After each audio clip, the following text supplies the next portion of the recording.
Hi everyone! Welcome back to the channel. Today I am sharing some quick and easy kitchen hacks all about nuts. Whether you are working with walnuts, pecans, or almonds, these tips will help you store, crack, and chop nuts with less mess and more success.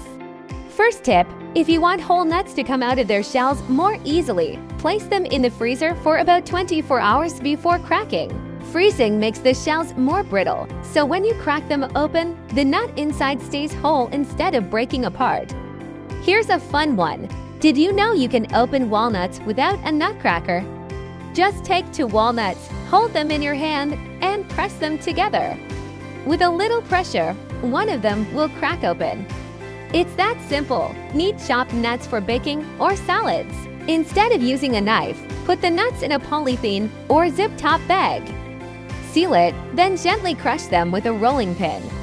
This keeps the mess contained and gives you perfectly chopped nuts in seconds.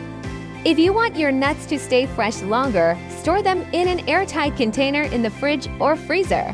Nuts contain natural oils that can go rancid at room temperature, so cooler storage keeps them tasting great. That's it! Simple, practical nut hacks that will save you time in the kitchen. If you found this helpful, give it a thumbs up. Like and subscribe for more household and cooking tips, and share this video with your friends. Thanks for watching.